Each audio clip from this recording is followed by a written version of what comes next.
What's up, beauties? Rana here, and welcome to my channel if this is your first time stopping by. If it is not, welcome back if you are already a part of the beauty club. So, you guys, in this video will be my first time ever doing these butterfly locks. So, bear with me. I will walk y'all through the process of how I got this going.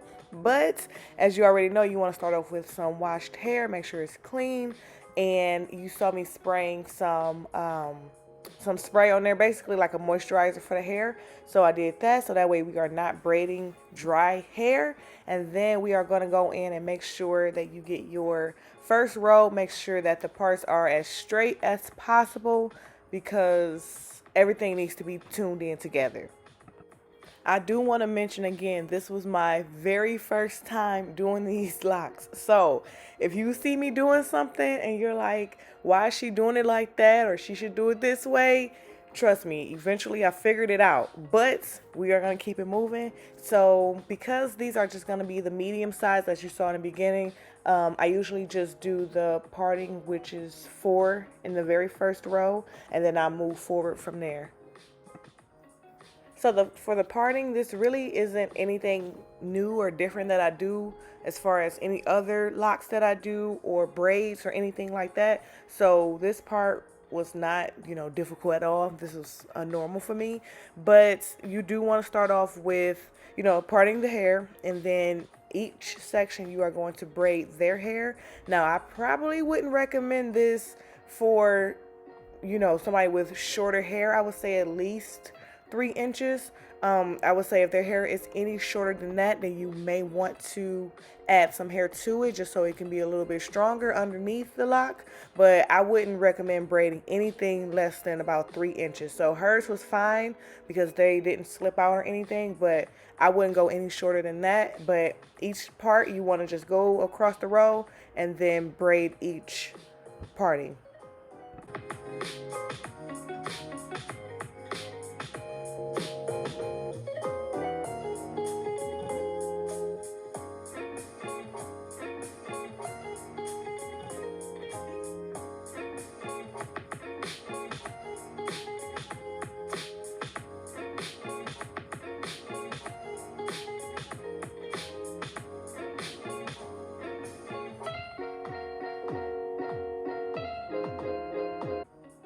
All right, so once I finished this row of braiding, what I decided to do was just go ahead and start the locks. Usually I would braid everything and then lock it, but I decided to do it this way. So the hair that you want to use is the Freetress braid. This is the crochet hair.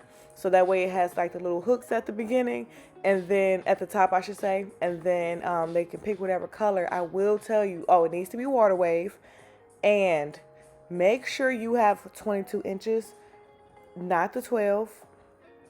We had a little issue at the hair store, and the only thing that was left was 12, so we made it work. But I will show you why you need to have 22 inches. So with this hair, I've worked with it before. It's easier to kind of stretch it out like this and then separate the hair. I've seen some people try to separate their hair without doing this, and then it was getting tangled and they didn't know why they was having that issue. So you want to kind of stretch it out a little bit and then start to detangle it from the bottom. Do not detangle it from the very top. It will get tangled. Now I will say also, as you guys can see, that the hair already pretty much comes separated a little bit, and I was seeing people use two full pieces of the hair for one lock. And to me, doing faux locks, I know that it's best to not use that much hair. So I thought it was too much hair. So what I started off doing was using 1.5 of the pieces of hair. And that's pretty much what I did with this back row. And I like the way it turned out, but you will eventually see why I switched it up. Another thing that I really paid attention to was making sure that you separate the hair like this, so that way it has like that frizzy, fuzzy look.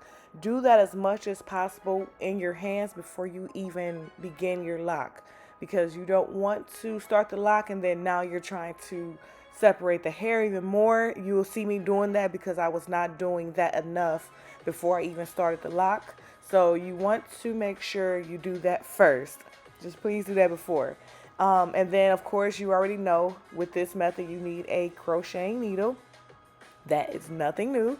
And then I started off doing this with the crochet needle facing downward, going, vertically, and then I eventually changed that up as well.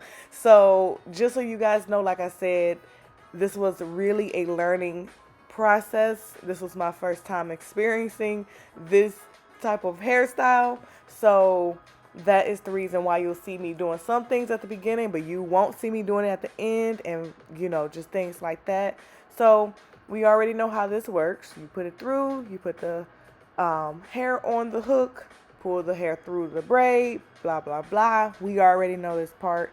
I feel like if we've gotten this far to where we're doing butterfly locks or just crochets, then you already pretty much know how to use the needle.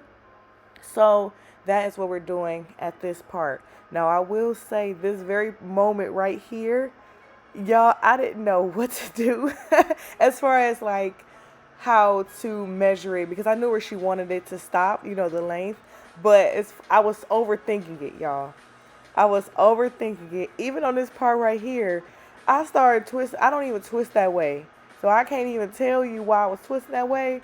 But you will see that I eventually took that little piece down and started to go the opposite direction. But like I said, I switched it around, did it my normal way, and we went from there.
I do want to mention that if this is your first time, that whole butterfly, distressed, whatever you want to call it, look, is something that you have to get used to.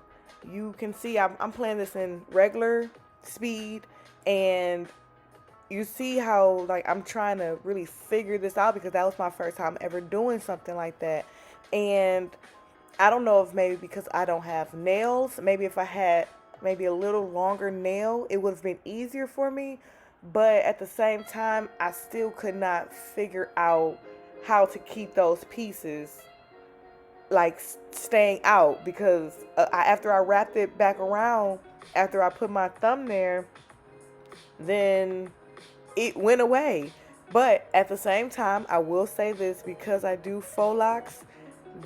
This was basically a little difficult for me because my mind wanted to be in faux lock mode. So faux locks, as you know, you wrap the hair around really tight to making sure everything stays, in place, blah, blah, blah. And that's where my mind wanted to stay for that. Even though you see me doing that with my thumb, I was still wrapping afterwards way too tight. And so that is the reason why those little pieces weren't staying out. And at this point, I was trying to pull them out because they wouldn't do it on their own.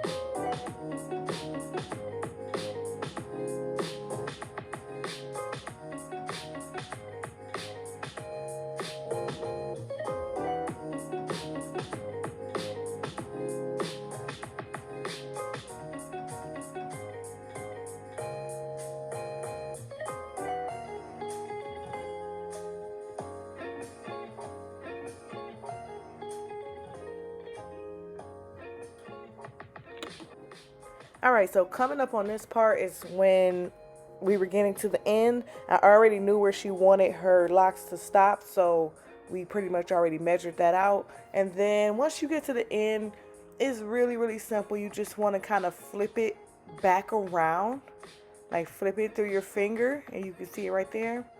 So you're basically just flipping it around, and then what you're gonna eventually do is start to twist the hair back in the same direction that you were just twisting the other part, but instead this time you're going upwards versus downwards. So it's really, really simple. At this point, for me, it's easier to do that part, like with the thumb and stuff.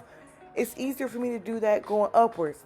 It was so weird, but that discovery is the reason why you will see why I was kind of doing what I was doing, like towards the end, like the end of the hairstyle, because I had to switch it up. This is my first time, so it was just me figuring this out and what made it easier for me, but it still gave her that same look. So as you can see, the very ends look way better than they do at the top, but you'll see, like I said, I figured all of that out, and we went from there. So this was the very first lock. I think it went pretty well as far as not looking too crazy, but I will switch it up. And I will say that this entire row was done the exact same way how I did the very first lock. So I'm just gonna let you guys watch until I feel the need to come back and tell you when I started to do something different. So I'll just shut up and let you guys watch.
And we are back. So as you can see, I have gotten to the top of the head and they look a little bit differently. Now you can see what they're coming out to be.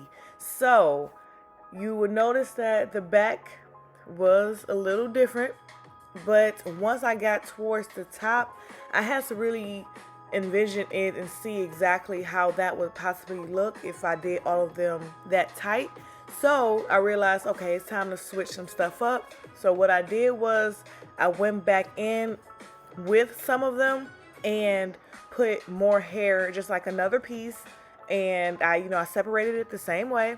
And what I did, I went back in and wrapped the top of it to give it that more distressed look, because I know that's the look she was going for. I know she didn't want them too perfect, like at all. And it's simply because I know her personality. And again, I know the look she was going for. So I wanted to make that switch. So as you can see right here, I am not putting the needle, the hook through vertically anymore. I'm actually doing it horizontally. And that was because I realized doing it vertically, you could see more of her hair at the root. Um, and I didn't like that. I mean, of course, nobody wants to see their hair, especially when it's two different colors and blah, blah, blah. But it was too much showing. So that's another reason why I wanted to go back in with another piece of hair to kind of disguise that a little bit. So once I started doing that and realizing how it was coming out, I'm like, okay, this is actually the look we are going for. So I don't want to say I learned it by mistake, because that was a really good discovery, but at the same time, that's the reason I kind of started doing it as well with adding the extra piece. So you'll see me right here. I'm moving much faster, y'all. This is in regular speed. Y'all have my confidence up by this point. So what I did was I was like, okay, I only have this 12-inch. I said once I kept trying to wrap a little loose by her hair, like where her hair was, it was showing too much of her hair, so I couldn't do that. So I had to wrap tight, and then I wrapped back up. So right here, you see I wrap as tight as possible all the way down where her hair ended. Then that's when I went ahead and kind of started the butterfly effect.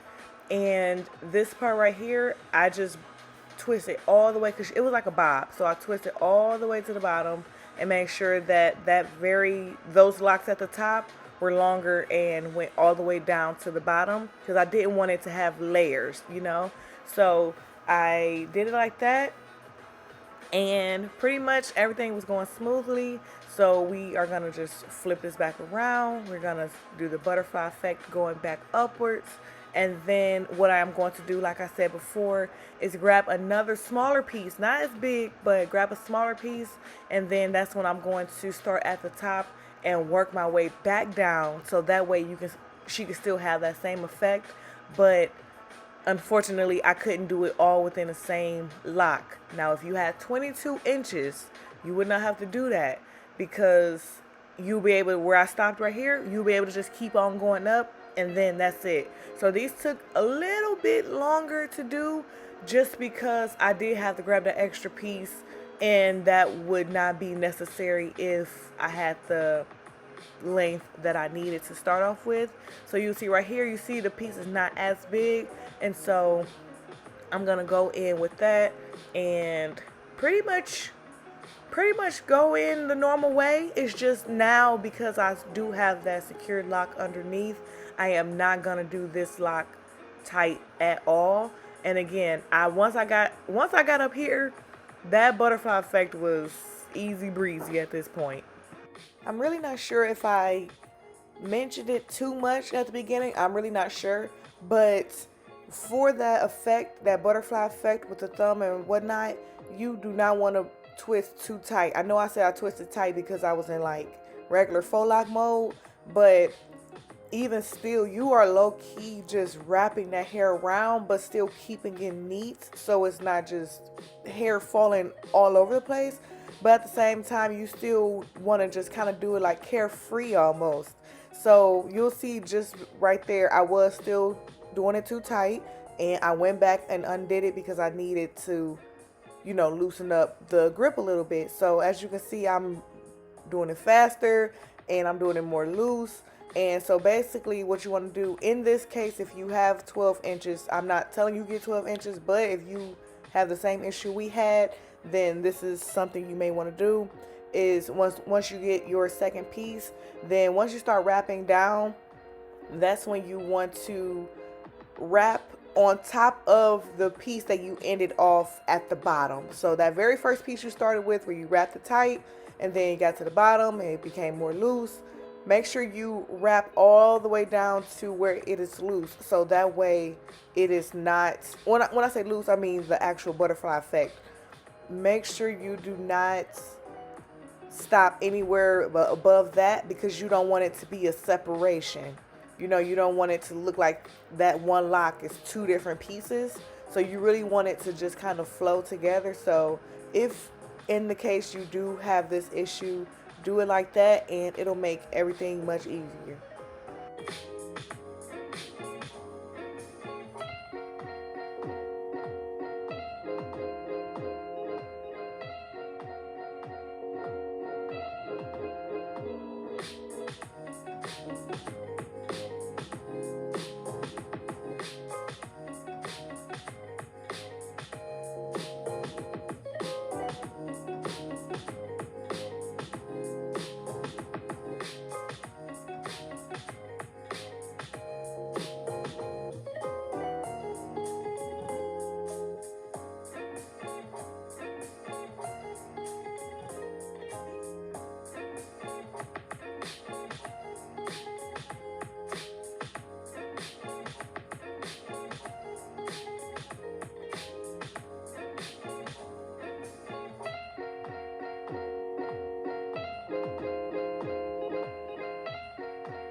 And we have finally made it to the last lock. So I really appreciate you guys, really sticking with me in this journey because this one was an interesting one. I had to really use my brain and figure out what made sense. I worked smarter, not harder, and it came out to be something really beautiful. She really, really loved it. I liked the turnout, so it was a win-win for everybody. So, just if y'all have the same issue, let me know. Like, comment down below and let me know if y'all had the same problem. Like, maybe you've done this before and you just wanted to get some tips. I don't know, but let me know if y'all did have this problem where you had to use a shorter inch and had to figure out a way to make it work. So let me know, what y'all came up with. So the clip after this, we decided to throw in some like those accessories and things. So we got like two dangling ones. It was like one was a cross, one was a wing, like an angel wing, and then we threw in those other like gold little pieces. I don't even know what those really things are called, but we threw some of those in, and they turned out really really cute because we all know locks and braids and stuff like that are really really cute with accessories. So those are the only things we use. We did not use like the strings, those stretchy strings. We did not use those.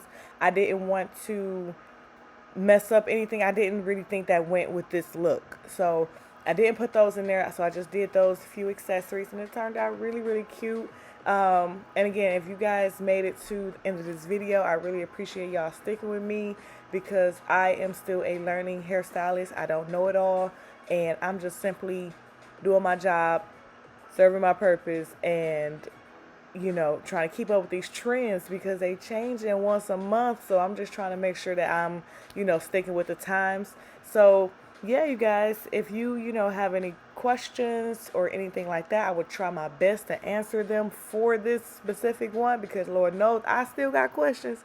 So again, if y'all need me for anything, y'all already know that y'all can reach out. Follow me on Instagram. I always link it in my description box below. And yeah, you guys, so I will catch y'all on Monday like I always do. I love y'all. Y'all know I appreciate y'all. And yeah, I'll catch y'all next time.